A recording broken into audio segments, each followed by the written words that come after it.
Le gamin a raté le bac et a pas eu de fac. Pour pas décevoir ses parents, il chope une lettre d'admission d'une grande école et la met dans l'imprimante. Il récupère le logo et change les couleurs, puis invente un nom de fac. Et voilà, la fausse lettre d'admission est prête. Pour rendre le truc encore plus crédible, Bartleby appelle son pote le gros, et lui demande de créer un site web officiel. Après ça, il a plus que à se poser dans le canapé et attendre. Et bingo, le père sort une enveloppe de la boîte aux lettres, et la lui donne. Bartleby fait genre il est trop content en l'ouvrant. Congratulations, you've been accepted! Oh, I got in! Quand les parents apprennent que leur fils est pris à la fac, ils sont aux anges. La mère le prend carrément dans ses bras. Mais le père commence à tiquer. Il a jamais entendu parler de l'université de South Harmon. Bartleby improvise direct. C'est une antenne de l'université de Harmon. Le père demande s'il y a de la doc. Le faux site web fait le job. Les parents sont convaincus ouf. Sauf que quelques heures plus tard, l'après-midi, le père revient voir Bartleby. Looks unreal. Unreal?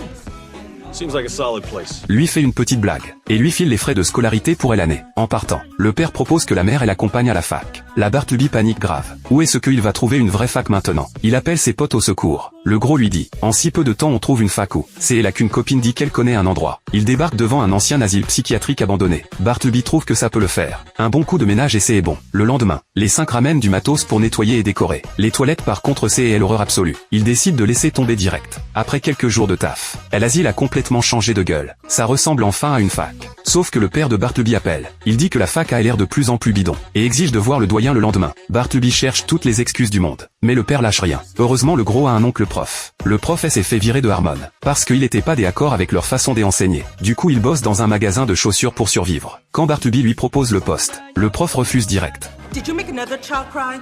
You're fired. Mais là son patron le vire aussi. Il change d'avis immédiatement, et accepte de devenir doyen de South Harmon. Ensuite il recrute un tas de gens pour jouer les étudiants. Quand les parents de Bartleby débarquent, ils voient la fac et sont plutôt convaincus. Tout a l'air normal à l'intérieur. Sauf que la mère veut aller aux toilettes. Bartleby court bloquer la porte, et lui dit que c'est les toilettes des mecs, elle peut pas entrer. Il emmène sa mère voir la chambre à la place. Elle voit que le coloc est un pote de son fils. Les parents se doutent de rien, mais la petite sœur repère que les fenêtres sont entourées de barreaux en fer, et sous le lit elle trouve des sangles des attaches. Heureusement Bartleby coupe court aux questions, et emmène les parents voir le doyen. Mais le plan manque de capoter. Le prof se met à démolir le système éducatif actuel. Il s'emballe de plus en plus. Les parents font la grimace. Ce mec peut vraiment être doyen. Jusqu'à ce que Bartleby lui fasse des signes. Le prof enchaîne alors sur le discours que les parents veulent entendre. Et là les parents sont enfin rassurés. Une fois les parents partis, ils profitent tranquilles de la vie de campus. En pleine partie de jeux vidéo, quelqu'un frappe à la porte comme un malade. Bartleby ouvre et reste bouche bée. Il y a des centaines de personnes dehors. La foule se met à déferler dans la fac. Bartleby est en panique totale, il voulait juste tromper ses parents. Et maintenant il se retrouve avec des centaines d'étudiants.